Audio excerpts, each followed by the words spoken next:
Hey, everybody. It's Chris Garrison here with Bigger Vision, and we have got a special guest today. Someone that knows how to scale a business, knows how to start a business, grow a business. So, if you are interested in being an entrepreneur and starting your own business, this is definitely the show for you today. I have met our guest at two different masterminds at this point. You guys know that I guess you could almost call me a serial masterminder at this time in my age. I think I've got 4 or 5 different masterminds I'm a part of, but I contribute almost all of my success to those masterminds because of the individuals and the caliber of individuals that I get around. Every one of them are hungry for more success and reaching their potential. And our guest today is one of those. So we have Stephen Walbolt. Walbolt. I did it even Walbolt. after I can't even pronounce asking. it, dude. I can't even pronounce it. So Stephen Walbolt in the house today. He's got I'll let him tell you about his business, but he's got a cool little journey. We've got we just got back from Vegas at a multifamily mastermind, and then lo and behold, we both joined a different mastermind that just came about in the last month. And I was asking a question about business. We hopped on a phone call the other day, and he gave me some insight that really helped me get past the hurdle that I'm currently got going on in business. So, Stephen, tell us about yourself, who you are, and what you do for a living. Yeah, man. Appreciate you having me on, too. Again, my name's Steve Walbolt. We'll slow down when I say that. I own a company called MDG Flooring America. We're based out of Medina, Ohio, just south of Cleveland. Predominantly, our company does anything in the flooring industry. We specialize in residential remodel, custom home builders, and some Main Street commercial. And then I also have we just launched our kitchen and bath remodeling company too. So we're 2 months into that. You also do some real estate as well, right? Yeah. So my portfolio only consists of singles and duplexes. I tried the apartment game. I know my role. I sucked at it. And now I'm just a passive lender when it comes to the multifamily deals. When it comes to operating them, no way. Gotcha. Hey, man, there's different ways to plug in all day Absolutely. long. That's the cool thing about real estate. And then recently married. Getting married October 1st. Wow. Okay. I got married October 13th. So good deal, man. I love the October marriage time. Where are y'all going? Where are you going to say your vows, and then where are you going for honeymoon? So if it were up to Christina, we'd be going out of the country, but I hate to fly. I hate to I'm a homebody, so I like being home, and we're gonna go down to Siesta Key for a honeymoon. So Nice. Stay in the States, go down to Florida. Yeah. Our wedding's gonna be here in our hometown. We're big on family, so we're gonna have all our family, friends, everybody there. So awesome, love it. Okay, so let's get into the nitty gritty, man. Let's do it. I want to know how you got started owning floor companies. So get us at the beginning of it. Yeah, so it's funny because I still to this day I don't know that much about flooring. And my cousin, my uncle, his father founded the company that I purchased. So I grew up right out of high school. I started in corporate America working for an auto parts company. And didn't go to college, barely made it out of high school, had no clue what I want to do in my life. Well, this company kept giving me opportunity after opportunity after opportunity. So I just kept basically working up the corporate ladder. I really got sick of it and just the politics that go with it and not being able to make decisions that are good for my team. It wasn't about people, it was about a number. So in 2007, my uncle got in a bad car accident, basically left him brain damage. He's still with us today. He's in a home. But it left my aunt and my cousin Donnie, which you met Donnie at these masterminds, to basically overnight be business owners. They had no clue what to do. And now on top of that, my uncle 07 gets in this car accident. He can't operate the company. And I love my uncle to death, but he was the company. He was a guy that knew flooring all his life and want to work for himself, basically. So then, my cousin Donnie, he knows flooring inside and out. but didn't know the business aspect of it. Well, on my corporate journey, it was teaching me about process, procedure, structure, marketing, stuff like that, enough to be deadly. And well, then, you go back a little bit, 2007, that's when that happens. 2008, 2009, the recession hits. They're doing basically track home building accounts. All these accounts go under. Most companies would go under. They made it through that. It was them and it was my aunt, my cousin, and my other cousin, basically 3 people in this company trying to keep it alive. And then, they're making their way through. And in 2015, me and him just kept talking more and more about business. And I was really getting sick of, in corporate America, as our company grew and expanding, now just the personable part of it is gone. I started when we had a couple hundred stores. I quit when we had over 5,000. Yeah. So it gets to the point where you can't even make a decision. You can't even give it a guy a 25-cent raise. It was pretty ridiculous, actually. But you expect to have people work for you nights, weekends, all the above. We're chatting, and I'm like, dude, I'm thinking about leaving and going doing something on my own. And he's like, would you be interested in buying the company with me? Because I don't know if we're going to be around much longer. So yeah, we started talking, and here we are today. We bought the company in 2016, and quite frankly, it would have been easier opening a new company. That's how bad it was. And wow. But the brand was good. Yeah. The brand was good. That was the big thing. But the books were horrible. And I didn't know how to read books back then. I didn't know how to read a financial statement, a balance sheet. I knew nothing, how to look at receivables, payables, anything. So we basically bought a company that's like hundreds of thousands of dollars in debt that's not even making that in a year.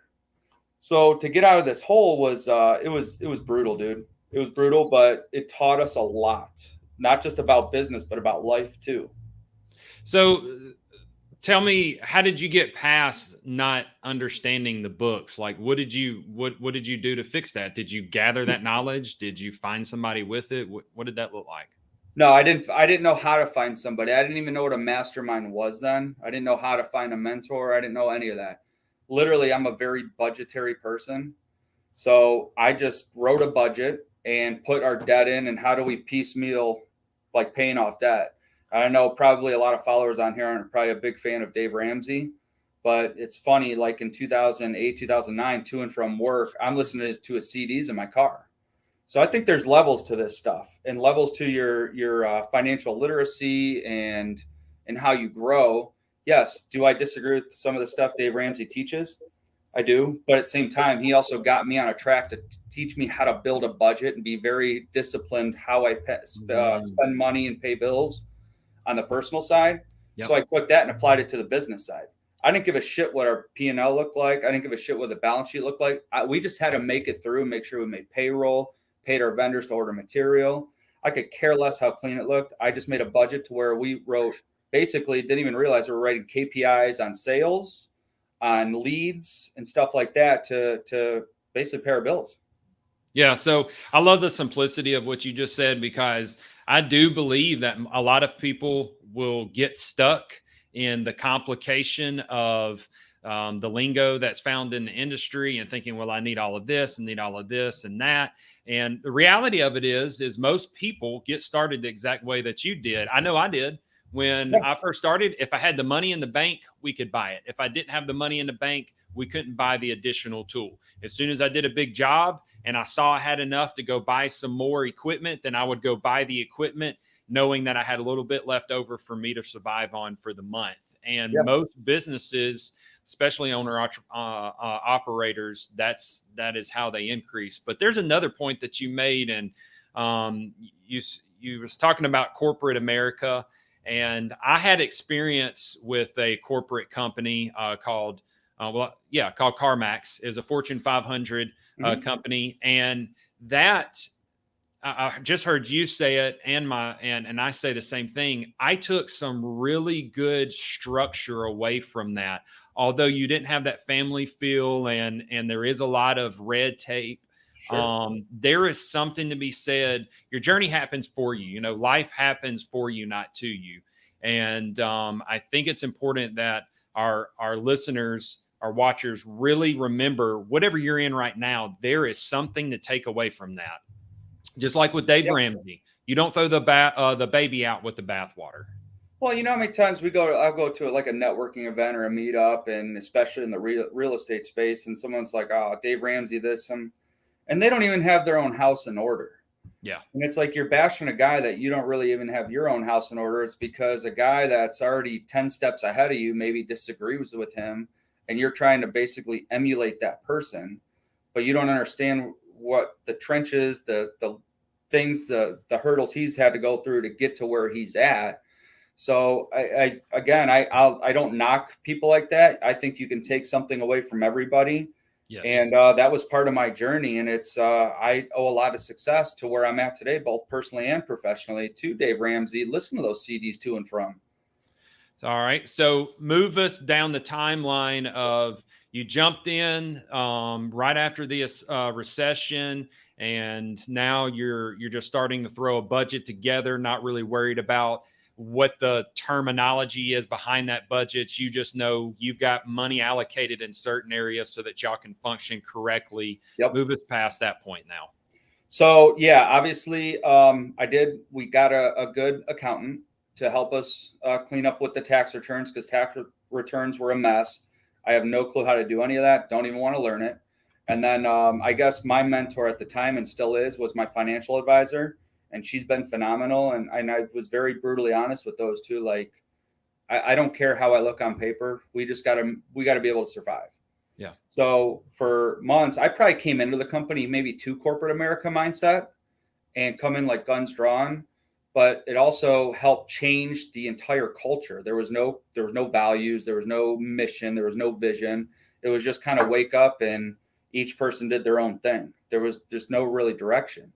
Well, I'm big on routine, structure, organization. So we put that in place. And again, some of it wasn't the best, but something done is better than perfect. Yeah. And just have something. That's all we need to start with, was something, and quit and basically minimize the blow. So at that point, now we have a structure of, we're not paying bills every day. We're not paying bills by the month. We make a budget and we pay bills every Monday, and we still do that to this day. We have a weekly budget. So back then, if our vendors, for example, I have 4 buckets. So, and I still do this with every business I own, especially my trade businesses. I have my operating expenses, which is like internet, rents, IT, just stuff that are on basically a monthly payment. Mm-hmm. I have my payroll, which is we pay out, our payroll company does every 2 weeks. I have my 1099s, which is my labor for installers, which a lot of our installers are on payroll. We'll probably get into that down the road. And then I have my vendors, which is material costs, right? Mm-hmm. So I allocate certain dollars amount. So I made, for example, the operating expenses. Okay, if it's $20,000 a month and there's 4.3 weeks in a month, whatever the math is, I'm not that smart. It's under like $5,000 a week, goes to that bucket. Back then, if our vendors were 20 grand, like we owed 20, but I only budgeted 10, I still only paid 10. We were past due on some, but we had to pay the ones that we needed material from. Wow. Okay. As I continued to budget, even though we were past due, and we did this for like an entire year, we just kept just knocking little by little off, basically being very honest, not running away from these vendors, right. Telling them, hey, we are past due. I got this coming to you next Monday, or I got this coming to you next month, whatever it is. And earned a lot of respect, because there's some other companies that were going under that were just leaving them high and dry. Yeah, I found in life that if you just come clean, and don't hide out in the shadows, most people will work with you. The majority of people will say, hey, I understand. Thank you for coming clean and being honest. Even if you flip over into the sales side, if you were just real about it and genuine and stop trying to play these shell games, people respond so much better. I mean, being genuine goes so far.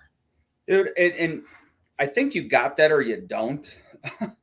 We didn't do it just because someone taught us that. It was more like, okay, we need them more than they need us. Yeah. And rather than just keep ending the call when they're calling, it's like, hey, look, I know it's bad. We're going to fix it. And what's cool is today we have unlimited credit lines with 4 of our biggest vendors. Unlimited. So Wow. you Is go that from one of the ones you were past due on? Is I had any of one that we were past due like 120 grand on. I mean, and I'm talking 6 months past. They could have sent us to collections all day. Yeah. So it's amazing, and I think that's changed my mindset to truly appreciate what we have and not overspend when money comes in. I think a lot of business owners tend to, when that check comes, they're flashing the check and like bragging about it, and it's big in the wholesale space. Like, look at this wholesale deal. Like, dude, Right. that's not all your money. It's not Right. all your money. It's You had marketing. operating costs, Yeah. marketing. Like, don't and a lot of people follow that, and they get caught up in it, and I don't know. I've never been that kind of flashy guy like that. So, how many years did it take you to, when we were talking on the phone the other day, you were kind of sitting around that 2 million mark and felt a little stagnant. So, how long did it take you to get to the 2 million mark? We got the 2 million mark. 2019 was 2.3, give or take a little bit. I don't know exact number, but 2.3 ish. Yeah. That year. So it took us basically 3 years to get there. Yeah. And we, you and I were talking about this, like it was just an ongoing battle. Basically 2018, 2019, it was like we were fighting, digging, scratching to get to 2 million. And it was still always I felt like waking up was always a battle. And it was always a war. It was not just a war with the customers. It was a war with the team and stuff like that. So I was in the mindset, like, do we just keep this where it is and let it do 2 million, hire somebody, we take a little bit less ourselves to manage it, so we have some sanity and really plug deeper into real estate. Come to find out, the problem was me. Like, hands down, somebody should have handed me a mirror and said, hey, here's your problem. And I could have thrown it all away, and over because I was cheap and thinking I was paying fair salaries or giving people fair opportunities. And the reality is we just simply weren't. That nobody knew really the vision. We had enough in place, but not enough. And we had some high-end people that were looking for jobs that were like, how we can't afford that. In the hindsight, we could not, we had to figure out a way to afford it, is what it boiled down to. I've heard that so many times from so many different successful entrepreneurs. Is they started with the mindset of scarcity and everything was seen as an expense, and then at some point they started seeing their people as an investment, and the more they could pay, the better it was going to be, because in reality, if you're paying more, it means more revenues coming in. So all right, you're at the 2 million mark. Yep. How and you're feeling burnout. You're feeling like, hey, you should have pulled the Michael Jackson and been the man in the mirror kind of deal. So how did you get out of that rut and move it on up? Because when we were talking, you said currently, present day, you're around a $6 million company. So what did that what was the keys to that transition? Well, the key was I don't know everything, but I know how to find it now, basically being resourceful. I got, obviously, learning masterminds. I joined my first mastermind in 2018. And in 2019, I think it was 2019, I met Scott Hannes, telling him my struggles, telling him what we're looking for. And Scott. What's that? Who is Scott? Scott Hannes is with Fortitude HR Solutions. Not only a good friend of mine, but he has been we have him on retainage now as our HR director for MDG Flooring. Awesome. His company specializes in HR management, recruiting, and just helping really structure your company with processes, procedures, core values, mission statements, really to bring your vision to life as a living, breathing thing. So getting to know him, we're sitting on, I think it was in Key West, and talking to him about, all right, now it's time to really bring you in on retainer. And me and Donnie are sitting there talking like, we can't afford this. It's $1,200 a month or $1,500 a month. And then he wants to recruit at $8,000. Like, how do we do this? And I'm like, how do we not at this point? Like, we got to change our mind. We're literally sitting in this room for 3 days. We have to do this. Yeah. Or we're just going to keep spinning our wheels and look at it. What's the return on investment? How do we build it? So we brought him in for 2 days and went through, literally dissected every little aspect of our company, every position. We had people in the wrong position. We had positions we really didn't need at the time, and made a new organizational chart, and just reverse engineered everything. So yeah, at that point, we had him recruit a salesperson for us. So once we did that, we paid, I don't know, and I hate to say we're paid, it was investment, like eight or $9,000. He brought in a salesperson that he went through, scrubbed 60 different applications, got to 3, and 2 only showed up for the interview. That's how crazy this world is.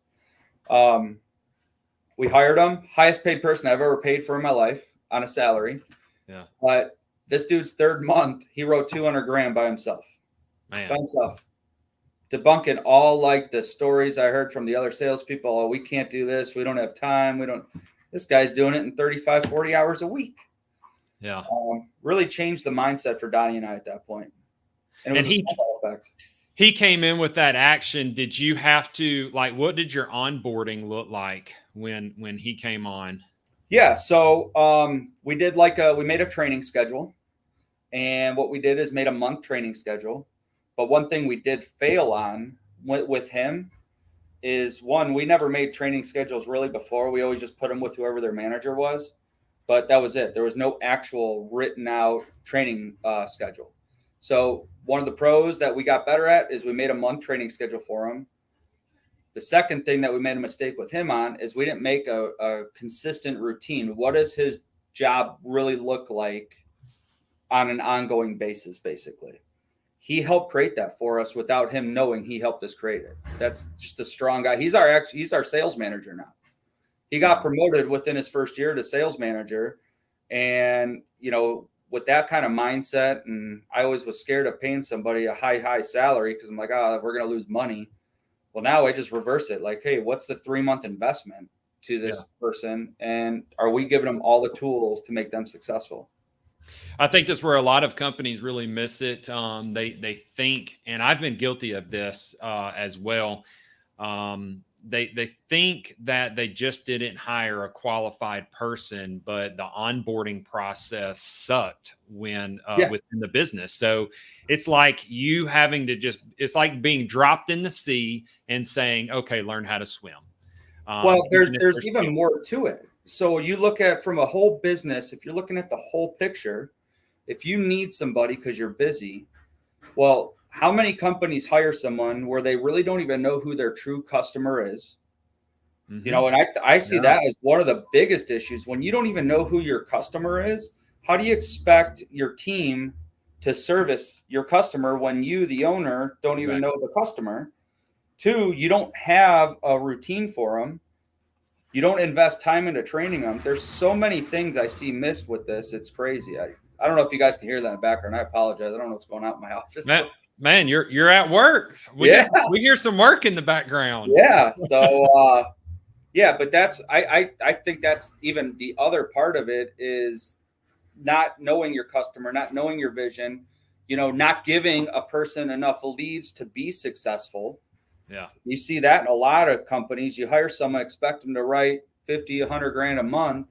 Well, if you look at your marketing plan, your leads aren't even bringing in 25 grand a month. And so you're setting this person up for failure, not only them, but yourself. Yeah. And then it's just an open door, a revolving door. They keep leaving, you hire. So you really, I think before anybody starts hiring, you got to look at truly your whole business model, create an organizational chart, and your name might be in a lot of those positions. That's okay. Yeah. So you as the owner, what are you passionate about? Stay in those, and then hire for the ones that you're not passionate about when you can afford it. Yep. Focus on revenue generating activities and outsource the $10, $15, $20, $30 an hour jobs right now. Yeah. Yeah. So you said you paid the highest salary you'd ever paid at that point. is all of your team on salary, then commission to keep incentivized? Can you tell us kind of what your pay setup is across your company and different positions? Sure. So us being in the trades, most flooring companies, retail flooring companies, a lot of them, their installers are 1099s. We were too. We didn't have one W-2 installer up until 2 years ago. And explain a 1099. So 1099 subcontractor. So for the difference of a subcontractor to a W-2 is subcontractor, it's by the job. You can't do it by the hour because you're not paying the benefits, you're not paying the taxes on it, the payroll taxes, workman's comp, stuff like that. You're literally outsourcing the job. So it is by a job, or it's supposed to be. Most people don't do it that way. Right. We did that for a long time. It worked. One thing we found out, because like a 1099, a subcontractor in theory owns their own business. Right. Most own a job. They don't own a company. And I'm not knocking that. There's a place for it. Come to find out as we talk to more and more of our installers, because they're very loyal to us, they would rather they'd rather be on a W-2 salary that offers 401k, because we offer 401k matching, health insurance, like company paid life insurance, company vehicles, cell phones, just the intangibles that people don't think of that help. Obviously paid time off. Yeah. So talking to them, most of our team today is W-2. We still have certain 1099 subcontractors, but they're truly by the job because some of the jobs aren't consistent work for us. So if we get a pretty big, like for example, for us in the commercial space, if we get a pretty big flooring job in the commercial space, we got the guys that we can call that maybe we can't keep busy all year round. That doesn't make sense for us to bring them in on W-2. Our quality, once we started transitioning to all W-2 and commission-based, our quality of not just installs, atmosphere, morale, and the sales floor, and just the overall customer experience, it's a game changer. And I challenge anybody watching this, go look my company up on Facebook, Google. It's MDG Flooring America. You'll see our reviews. They're all organic. And that's one thing we pride ourselves on. Yeah, I love that, man. So when I look at a business, at least for a service-based business, but it'll be the same for a product-based as well. I look and you've got your marketing and sales side, and then it pulls over to the operations, and then it moves over to the finance. Yep. So kind of how do y'all intake a lead, get it processed, and then follow up on just a high level of kind of how from start to finish your company looks like? So I'll do it from a customer just walks into our showroom. We have a showroom. It starts with they'll greet a sales consultant. Sales consultant goes over the history of our company. That's one thing. We don't just go straight to the flooring and to the samples and show them floors and try to sell. We want them to know us and who we are. How long we've been in business, what our warranties are. Really, like, tell the story. Yeah. We don't do clip sales ad. It goes back to what we were talking about earlier. Truly knowing your customer. Our customers don't want the cheap of the cheap. This is their homes. They want to make their home a house or house a home. Show it off to their neighbors, stuff like that. So anyways, we tell the story. We talk about that, the quality, their experience they're going to get from start to finish. So at that point, we try to get them to schedule a free measure. All of our measures are free. So we have a field estimator. All he does is drive around all day, and I saw your video on your branded vans. Mm-hmm. We have 12 wrap vehicles too. And it's huge. You drive around, you pass them all day long. It's the coolest thing. We'll get on the marketing a little bit, but anyways, he's in a wrap truck, so it's professional looking. So they know it's our company pulling in the driveway. He's very clean cut, wears a polo, and he's just an awesome guy. He's been in this industry longer than I've been born, and he wanted to get off being an installer and just doing something that wasn't so labor intensive on his body. And just loved our values. That's how we get a lot of our team members. We don't even use the word employees in our company. They're team members. Right. But anyways, back to that. They do the measure. So once he hits send for the program, the measure goes back to the sales consultant. So now the sales consultant can plug in if they picked out samples or at least build somewhat of a quote to get them an estimate where they'll be budgetary wise. It's sent within 24 hours. That's our expectation, is 24 hours. The customer has a quote, because one thing in the trades, and I'm sure you see it too, anybody looking for a contractor, they never get a call back. Yep. So then it gets there. So typically we give them another 24 hours. If we don't hear from them, hey, just following up to see if you had any questions on your quote. At that point, it's the closing of the sale at that point. And it's really just the process of continuous follow-up, getting them to come back in the store to pick out samples. So at that point, let's say they close. So let me stop you real quick. So All right. I just wanted to point something out because I think this is huge. You said 24 hours, 24 hours. So that's a KPI. Yes, it is. Yeah. So that is a point of judgment that you can use against your field estimator if y'all sales drop and it never gets converted in. Correct. If it stops at that point, then you can go back and say, how quick are you responding? So KPIs is something that eluded me for such a long time as an early entrepreneur. But so I just wanted to point that out because that was super critical there. Well, every position and every person in our company has to fill out a daily KPI. We use a program called Monday.com. Mm-hmm. It's super simple. It's nothing fancy, and it gets the job done. So one thing on KPIs, for those that don't know, it's key performance indicators. And we break down what makes that position successful. Basically, what it boils down to. Yes. I see a lot of companies that go from no KPI to like 100, a grocery list. And I'd probably say 95% of the KPIs that they list don't mean anything to their business at that time. Yeah. You know, hell, start with 3, 4 or 5, just like sales, follow-up, whatever, like something to get started. But what is truly makes your company successful, who you are, what's your identity? The KPIs got to match your vision. They got to match your identity. And so every position has their own KPIs. Awesome. Thank you. Sorry to interrupt. No, you're fine. Because that is one of the KPIs is the sales manager goes through, looks at the measures from the previous day and make sure those quotes are in the system to be able to be sent out.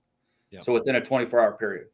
Love it, man. Yeah. All right. So after you get those two 24-hour periods, where were you rolling with that? Yeah. So, I mean, obviously it's consistent follow-up. Some people take longer than others. So I won't touch on every little aspect of every step along the way, but there's a process. Right. So let's go from the to the close. We get them to close.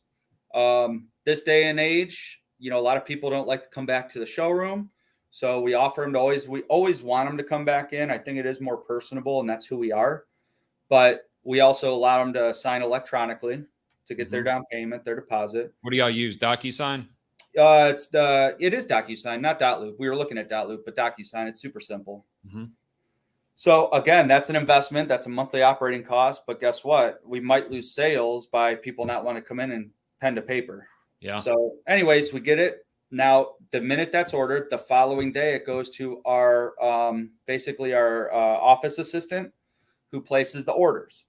So we tell that customer they typically will get a call within 7 days to get them on the schedule for install.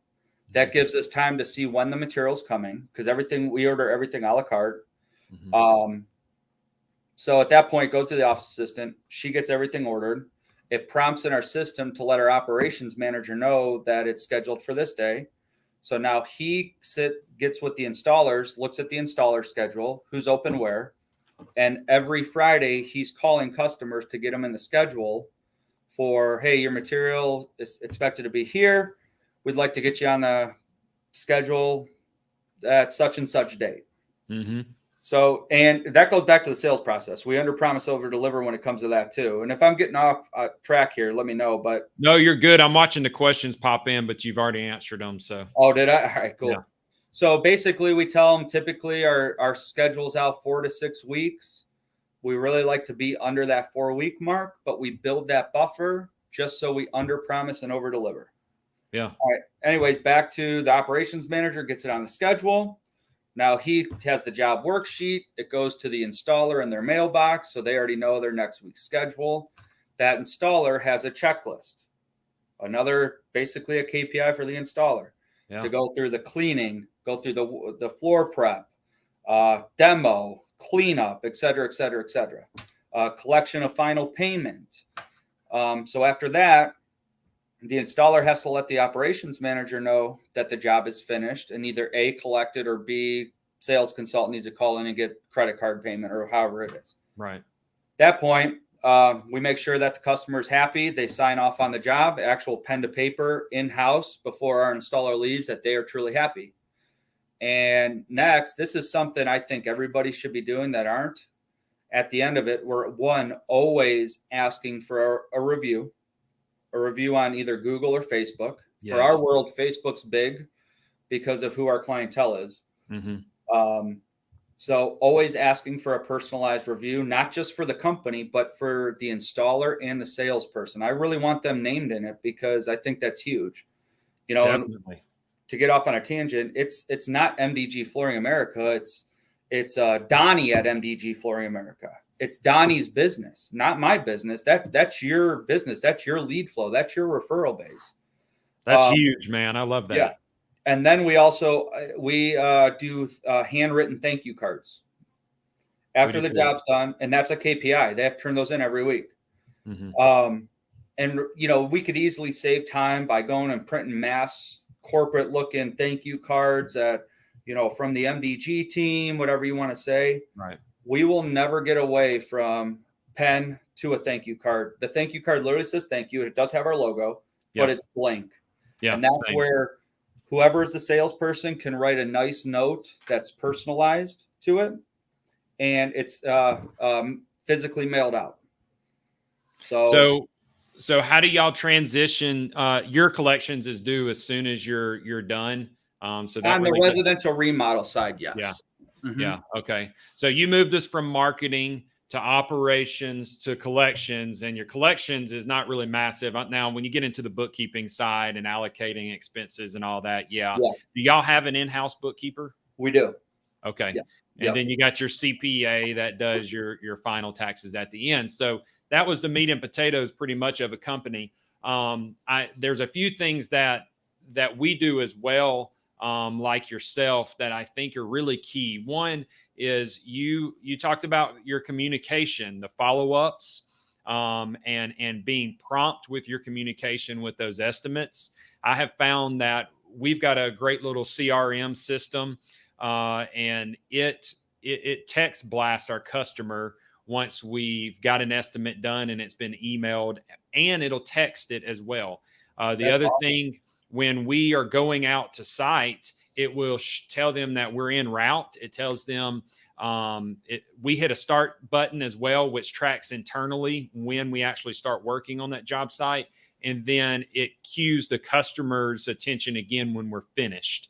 And then it automatically will send a link after it tells them we're finished. It sends them a link for a review. So it's capturing the review. If they're Google based, if they got a Gmail account, then it'll pull a Google review, which helps you on the search engine optimization. Yeah. If it's not, then it'll ask them for a Facebook review, and hopefully they got a Facebook account. So communication, being prompt in that communication, and I don't think you can over communicate, because one of the biggest feedbacks has been, I love the text messages that I get knowing you guys are on the way, because when we schedule it, it gives them a text. It just lets them know they didn't forget about me, and they're not having to do a follow-up call of, hey, are y'all still going to be showing up in the morning? And that actually, I should have said that part of our process, because, you know, typically we're calling and we're not coming for 3+ weeks to the job. So that Friday prior to that following week, that's another reminder call for that customer saying, hey, just letting you know, we're still on for Tuesday next week. Yeah. Our guys will arrive between 8:30 and 9:30. We always give them an hour window because you never know what happens. We don't tell them at a specific time. Well, then that Tuesday morning, the installer calls and says, hey, I'm just letting you know I'm on the way. So those are other processes I probably should have dove into too. So what made you implement all of these processes? Is it something where you were just like, right off the cuff, this is how we got to do it? Or did something spur you to implement these processes? Customer issues with jobs. Yes. Every process we have today, I would say most of them, came about because of something that happened. And, I could care less who did what as long as it was ethical. And one thing I noticed when I first got here, everyone's playing traffic director. Well, he did this, she did this. It's like, I don't care. I could care less who did what. How do we make this to where it doesn't happen again?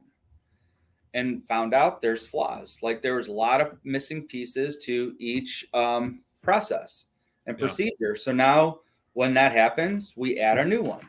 And I guarantee we'll continue to add more as new things pop up as the world's ever changing. So one of the best things I've found to push my business forward is at the end of the week, we will ask the entire team, what is our issues? Tell us our issues, and we'll have an issues list. And then either with the team or with leadership, we will break those issues down and decide what is going to solve these, which brings us back to your implementation of your process at this point. The process will always, as you grow, start to change because you'll be aware of incomplete process that you currently have as you grow. Well, and I also bring it to our management team. Every Monday, we have a management meeting that consists of 7 of us to go through each department, anything they need to just get off their chest, anything they want to bring up, and we talk about wins, just everything. So it's like church. You got to be there, right? Right. Well, as I've grown as a person, I've learned to step away from the day-to-day and get out of my own way. I like to be involved. I like to feel more important than what I really am. Well, that's when really our company started growing. Is me, my company does not need me in the sales or in the field. One, they'll never need me in the field. They need me. They don't. Trust me. If I'm installing floors, we're out of business in like a month. It's funny, like Donnie, like a couple months ago, he had to run out to a job and there was a big issue. And I'm like, hey, I'll go help. And he looks at me. He's like, nah, just stay here. Like, oh, thanks, man. But I truly I don't run the company. Our team runs the company. And when you start getting in that mindset of allowing them to make real big decisions that are just help all parties involved, not every idea came from me, and most of them haven't. I believe I'm the visionary. I'm always continuing to learn. And how do we make it better for not just our customers, but our team members too? What other benefits can we offer them that make us an appealing company that people really want to come work for and feel like they're at home? So really, I moved my office probably December. And now I'm at our showroom maybe an hour or 2 a week. And guess what? It's still running without me. Yeah, they're killing it. And I'm working in the background on things. Yeah. So I think, business owners that have businesses that's already graduated to that level, this is not an issue because you just start functioning that way. But as you start a business, this is one of my biggest issues in transitioning from owner operator to business owner, because I hung my identity on the company. Yeah. The company, this is me. If the company sucks, then I felt like I sucked. If it excelled and had great reviews and was something to be prideful about, then I had a sense of pride from the quality that was produced. But as I started making that transition, because I started getting so bottlenecked and felt suffocated and started to dislike the business, when I started making that transition and letting other folks take the spotlight and give them, not micromanage, but give them the authority to run with their role, then at that point, I learned that I was a much better person and enjoyed life much more. And my identity no longer came from the success of the company. It came from the success of my employees, AKA team members. So there is a transition that takes place when you start a company from ground up, or in your case where it was just struggling, and then you get to where you just empower other leaders within the company. Well, and for ones that are solopreneurs or just getting off the ground and maybe have just themselves and one other person, start putting there's no better time than now to put your core values in place, your mission. Yes. What do you truly want your vision? What do you want your life to look like? A lot of people don't know how to answer that. They Right. don't know that. I used to want 20 stores. I wanted this one. I don't want that anymore. Our identity is in our backyard. Why people like to come work for us is because it is the small business feeling, but it also offers the benefits of a big company. Yes. And why not utilize your customer base to expand in different areas? Like our customer base, we're doing flooring in their house. Well, hello. Why can't I just offer? Now I have a kitchen and bath remodeling company. Yeah. We instantly have a pipeline of customers. Our next, I don't want to say yet, but we're working on another company that's going to work off the same identity of our customer base. Yeah. Symbiotic. Yeah. That makes sense. So now, and I already have most of the stuff in house to do it because I'm not going from flooring. Like there's a couple guys in town that do flooring and roofing. Yeah. It's two totally different customers. Right. Two Right. totally different contractors, installers, mentalities. Like I see a lot of people, and we were one of them. We were doing rehabs for investors. There was no money for us in it. We sucked at it. We're doing everything from trying to do electrical when we probably shouldn't have been, plumbing.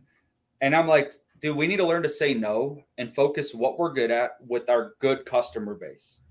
And Yeah. when we learn that, all of a sudden, that's when 3 point something, I forgot the 1 year, it was like 3 million. And then last year we did just at 5.3, 5.2, 5.3. And our team is expecting to hit 6.5 this year. That's and awesome, just man. the flooring. Look, my goal is if we hit 6, man, I'm just ecstatic. Yeah. But it's not just hopeful. There's measures behind it. We increased marketing and our marketing channels at work. So we increased the dollars there. We've targeted new accounts for us in the new home builder space. That one account could help us increase by about $250,000 annually. Wow. So there's not just slapping a number on the wall and saying, hey, we're going to hit it. We got to increase the leads. We got to increase accounts. So we reverse engineer what the number can really look like. So core values. Yep. Knowing who your customer is. Yep. And then setting up those systems, and then giving out that role and expectation through processes and KPIs to the team member to execute. All right. So here is, and I know we're getting short on time, but I definitely want to touch on this. How did you find, and then how did you identify your top team members? One, created a good brand to basically attract good people from our competition. But it started with having Scott Hannes recruit our first really, really top one. Yeah. And then also just because of the brand and the name we had in the community when we were a little bit smaller. Yeah. We got another awesome guy who's just phenomenal when it comes to like tile work. So now he's a salesperson, and we're actually working on him to move to a commercial sales manager role. We're another SBU for our company to do commercial sales. And as you do that, I think it starts snowballing effect. Like, hey, this company's the real deal to work for. And then your team members start talking. In our industry, a lot of installers, because they're 1099, they work for multiple different stores. So they go to that warehouse and, they're gossiping in that warehouse, coming to ours gossiping, going to the other one gossiping. And all of a sudden now they're actually team members, W-2 team members of ours.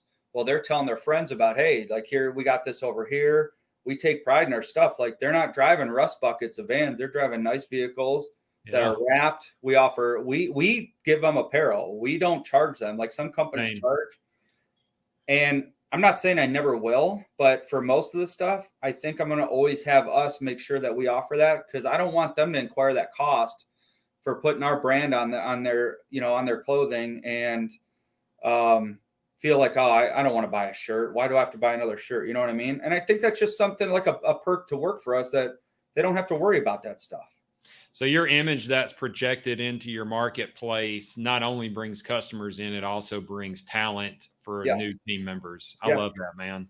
And we put ourselves out there. like our youngest installer who's about to go on his own was just on a national podcast. I've been on a few podcasts for this, and the whole thing is just bringing value to people. Like we're not reinventing the wheel. Yeah. Honestly, I don't worry about what my competition's doing. We got to execute what we're doing. Same. If we execute what we're doing at our service levels, it's going to be very hard to compete with us. And sometimes I know some competitors are doing a higher dollar amounts than we are, but they're also like strangled by that. They can't get away. Yeah. So, there's so many different variables, and a lot of people like to judge on total sales, stuff like that. But dude, you and I know people that are doing 8+ figure businesses and literally can't get off the phone for 5 minutes. Yeah. So I guess it's what you want your life to look like. So what does your life look like in 5 years? That's tough, man. I when you text me that, I'm like, holy shit, that's or some people said a year or 3 years. So if that's easier, because I mean, 5 years is as much as the people that are in the masterminds that I'm in, as much as we grow in a year's time, it is very difficult to say 5-year goal because it's super tough. Yeah. Well, I'll start on the personal side of it. As our kids, as Christine and our kids get older, they're getting more involved in sports, right? Mm-hmm. And that's one thing. My parents growing up, we played travel soccer growing up, and they worked very demanding jobs. My parents knew how to work hard, but not make money work for them. Yeah. And they were really strapped to their schedule, but they always made it to our games. And that's one thing I promised myself. I want to be able to go to their practices and their games. So basically continuing to grow our company to build that lifestyle and give that lifestyle to our team members is something that's huge for us. Like something happens with our team member, like we do as much as we possibly can for them. Can't say we can change the world, but at least we try to attempt to do something. So on the personal side, it's more getting back that time of being able to spend time with them. Like this morning I had, we have such a busy next 2 weeks. So Christina and I went on a coffee date because we have a dinner tonight. So we're like, hey, let's go grab coffee. And then we had to go pick up like Girl Scout cookies. Rula sold like 400 boxes. It's something stupid. So that's how our morning looked, and I didn't disrupt anybody else's life within the company. It's a very tough question to answer that I'm trying to answer myself. But for the personal side, we are looking, and it's a very slow look. We're not doing it this year. We do want to buy a vacation home somewhere by the ocean. But I'm all my family lives in our town. So, and I'm very involved. I'm on the board of directors for our chamber. I was running a couple of networking groups, and I've learned to say no and back out of some of those just because the time constraint. But we want to travel with the kids when they're out of school. And just give the opportunities for them to have fun with their friends and not be limited because of our decisions as parents. Yeah, I like that. One question that comes up a lot in these masterminds that I ask myself every time I do go to one, because the question's asked, is what do you want? Yeah. And why? And I think that's a question we all should ask ourselves often is mm-hmm. What do I want and why? Because as you grow and develop, that changes.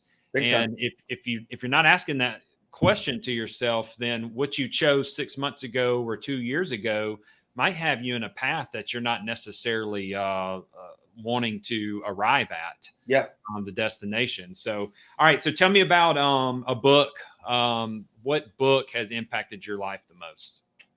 I'd say the most was I'm not the best reader, so it's very simplified, but he made it this way. Is Mark Evans' DM's book, Magician versus Mule.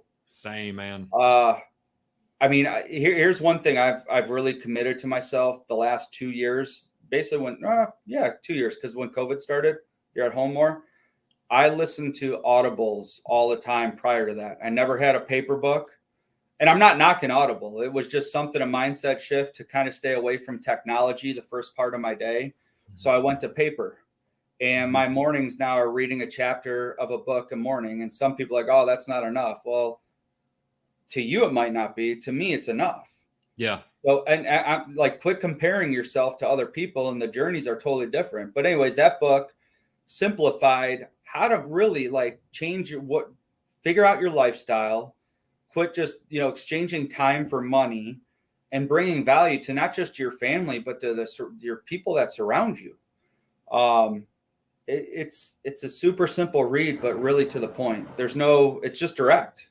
And I think that's what I appreciate about him. Yeah, I definitely recommend that one as well. It puts a different viewpoint that Rich Dad Poor Dad's a great take. one.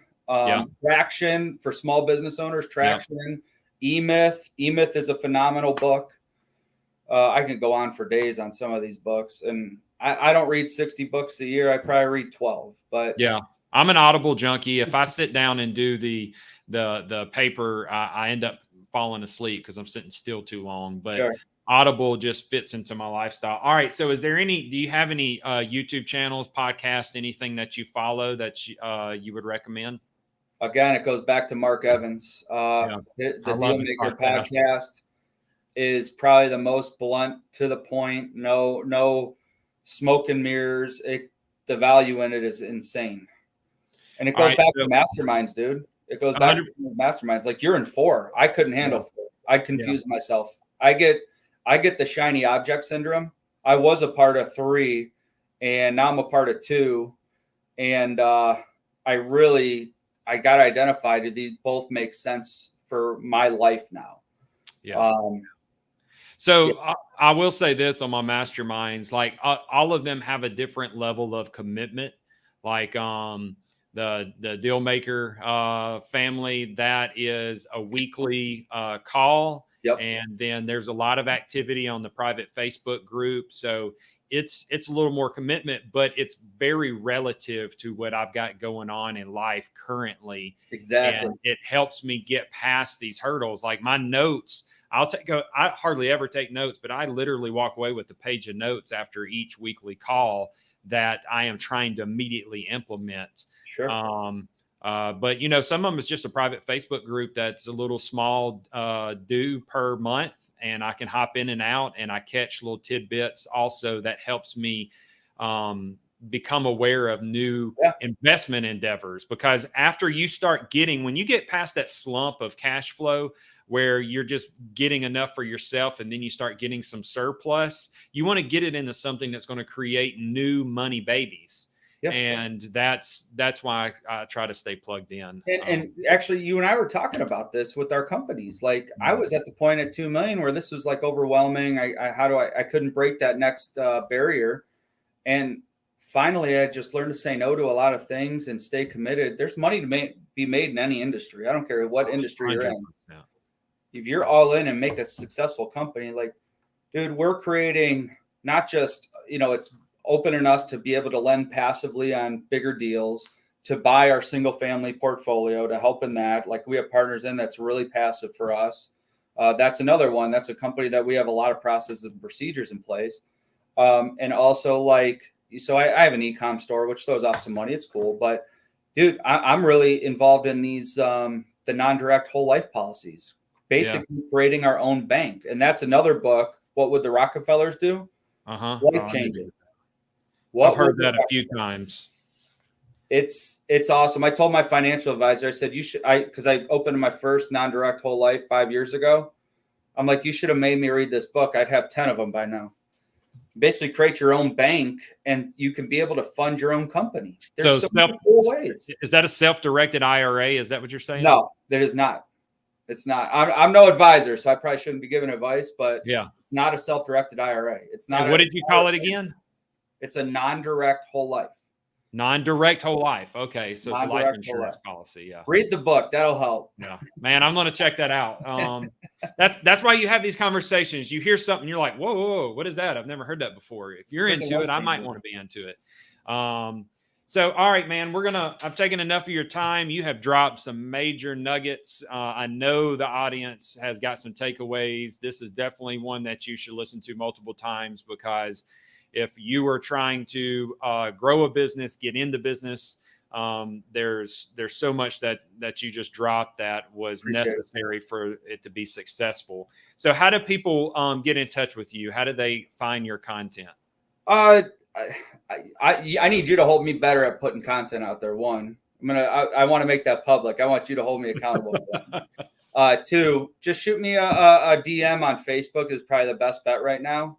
I'm probably the most active on Facebook. I'm still learning TikTok and Instagram, but Facebook's probably the best bet right now. So Stephen Walbolt. Walbolt. Yeah, I can barely pronounce it. You got to say it. On Facebook. Yeah. He does have other social platforms, but Facebook's the best place. Dude. And I will personally reply on Facebook. So yes, love it. I'll make sure I get back to everybody. Any way I can help out, I want to bring as much value as I can, because obviously, you and I met through masterminds, and it's changed my life. If I can help someone else, I'm a firm believer in the pay it forward mentality. So here's the deal. If you've watched this and you found value, then I want you to go to Stephen's flooring company, which is what on Facebook? MDG Flooring America. All one word. MDG Flooring America. MDG Flooring America. Out of what city? Medina, Ohio. Okay, go on there and leave a 5-star review, and also leave a comment in the review section that Stephen is a great guy, something like that. We know you didn't buy flooring from him, but you can talk about the character and the value he gave you on this, and that helps his business grow. So now you're adding value to his life. Dude, I appreciate that. That's huge. That's our lifeblood. People really go to the reviews to look at it. That's awesome. 100%. Man, appreciate your time. Thank you so much for bringing us so much value today. If you guys, we do this weekly. I don't have a set day. If you prefer a set day, then let me know what the best time is for you guys. Give me some feedback, and maybe I'll structure that in.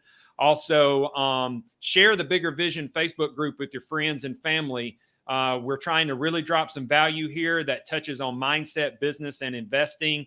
And then I've got a podcast out called Bigger Vision. You can find it on any of the podcast platforms. I think episode 5's out at this point. We drop every Monday a new episode. So Stephen, dude, appreciate you so much. Hope you have a great rest of your day. And to the rest of you guys, live in success. Appreciate it. See you guys.